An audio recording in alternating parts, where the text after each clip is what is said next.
নবী সাল্লাল্লাহু আলাইহি ওয়াসাল্লামের জীবনের শেষের দিকের হাদিস এটা। তিনি মসজিদে বসে আছেন, একজন ব্যক্তি মসজিদে প্রবেশ করলেন, শুভ্র সাদা কাপড় পরিহিত, ধবধবে সাদা, অতি উত্তম কাপড়, পরিচ্ছন্ন, প্রবেশ করলেন এবং রাসূল সাল্লাল্লাহু আলাইহি ওয়াসাল্লামের হাঁটুর সাথে হাঁটু লাগিয়ে বসলেন। ঠিক আমরা যেমন আত্তাহিয়াতু পড়ার সময় যেভাবে বসি নামাজে, এভাবে। আমার কথা কি বুঝতে পারছেন? আচ্ছা, এবার নবী সাল্লাল্লাহু আলাইহি ওয়াসাল্লামকে তিনি ব্যাক টু ব্যাক 4টা প্রশ্ন করছেন। এক নাম্বার বলছেন, ইয়া মুহাম্মদ, হে মুহাম্মদ সাল্লাল্লাহু আলাইহি ওয়াসাল্লাম, আখবিরনি আনিল ইসলাম, আমাকে ইসলাম সম্পর্কে বলুন। নবীজি বললেন, ইসলাম হচ্ছে কালিমা, আল্লাহ এক সাক্ষ্য দেয়া, নবী মুহাম্মদ সাল্লাল্লাহু আলাইহি ওয়াসাল্লামকে সর্বশেষ রাসূল সাক্ষ্য দেয়া, সালাত কায়েম করা, যাকাত দেয়া, রমাদান মাসে সাওম রাখা এবং সামর্থ্য হলে হজ করা, এই হলো ইসলাম। তিনি বললেন, সাদাকতা, আপনি সত্য বলেছেন। ওমর রাদিয়াল্লাহু আনহু বলছেন, ফাআজিবনা লাহু ইয়াসআলুহু ওয়া ইউসাদ্দিকু, আমরা তার প্রশ্ন শুনে অবাক হয়ে গেলাম। সে নিজেই প্রশ্ন করছে, নিজেই আবার সত্যায়ন করছে। যে প্রশ্ন করছে সে তো জানার জন্য প্রশ্ন করছে।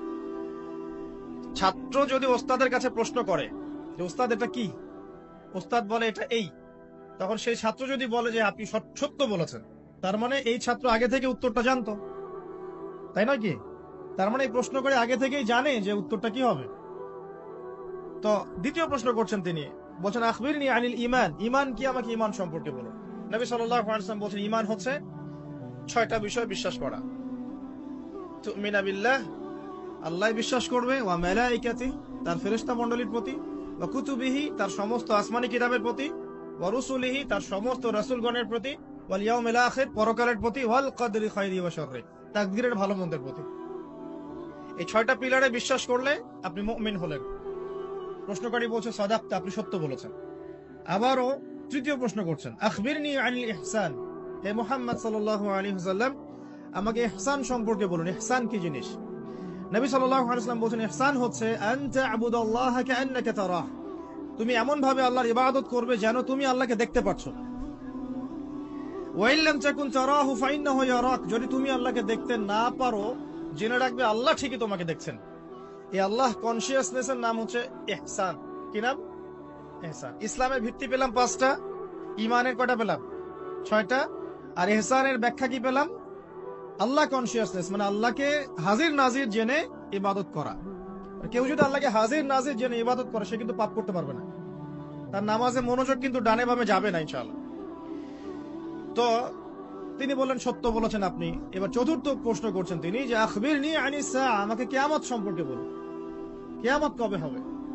তখন নবী সাল্লাল্লাহু আলাইহি ওয়াসাল্লাম বলছেন, মাল মাসউলু আনহা বিআ'লামা মিনাস সাইল, এই বিষয়ে প্রশ্নকারীর চেয়ে উত্তরদাতার জ্ঞান বেশি নয়।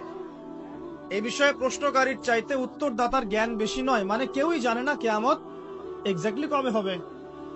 তখন প্রশ্নকারী থেমে যাচ্ছেন না, প্রশ্নকারী আবার প্রশ্ন করছেন, 5 নম্বর প্রশ্ন, যে ফাখবিরনি আন আমারাতিহা, তাহলে আমাকে কিছু আলামত বলেন কিয়ামতের, কিয়ামতে কিছু আলামত বলেন। নবী সাল্লাল্লাহু আলাইহি ওয়াসাল্লাম অনেক আলামত বলতে পারতেন কিন্তু, এবং তিনি বলেছেনও, সারা জীবনে তিনি অসংখ্য আলামত বলেছেন।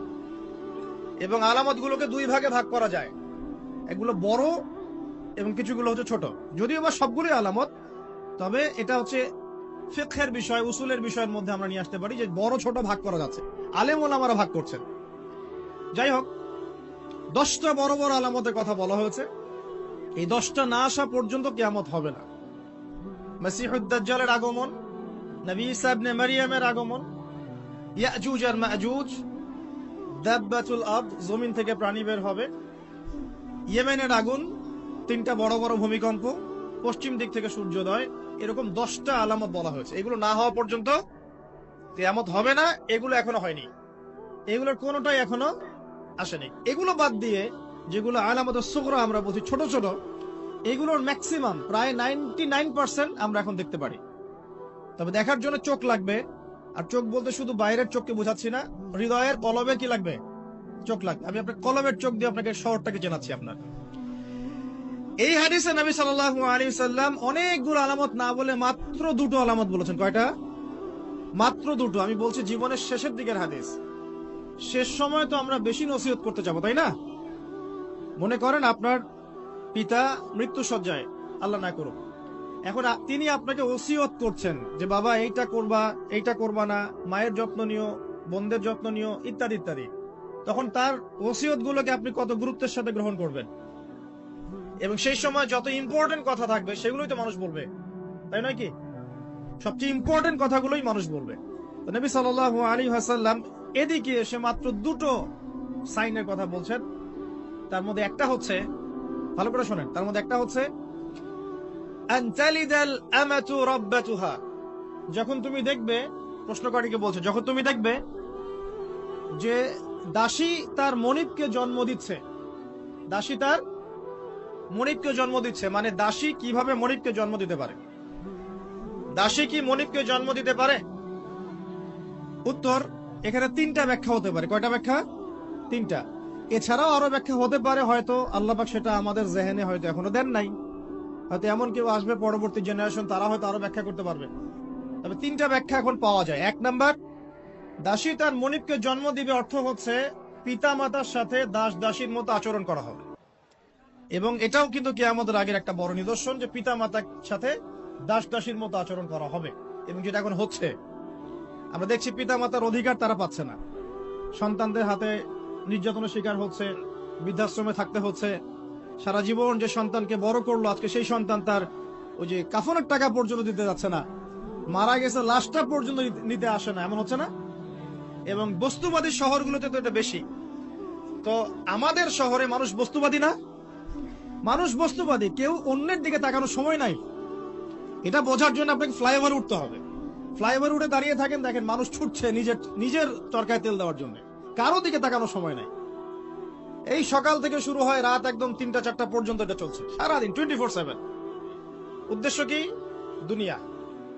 অল্প কিছু মানুষের বাইরে আছে যাদের উদ্দেশ্য আখেরাত, বেশিরভাগের উদ্দেশ্য কি? দুনিয়া। বাড়ি, গাড়ি, টাকা, জমি জমা, স্ট্যাটাস, দ্যাটস অল।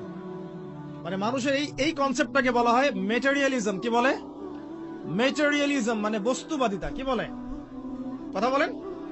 বস্তুবাদিতা। এই বস্তুবাদী সভ্যতা কারা ছিল? ওই যে পশ্চিমারা, ইউরোপিয়ান সিভিলাইজেশন, এরা সবাইকে বস্তুবাদিতা শিখিয়েছে। মুমিনের চিন্তা থাকে পরকাল কেন্দ্রিক, যে কাজে পরকালের স্বার্থ আছে আমি সেই কাজ করব, যেই কাজে পরকালের স্বার্থ নাই আমি করব না। এটা মুমিনের চিন্তা। আর কাফের মুশরিক বেদিন ফাসেক মুনাফিকদের চিন্তা হচ্ছে যেখানে দুনিয়ার স্বার্থ ওখানে থাকবো, দুনিয়ার স্বার্থ নাই থাকবো না। এই যে দুনিয়ার স্বার্থে মানুষের সারাটা জীবন ক্ষয় করে দেয়া, এর নাম বস্তুবাদিতা।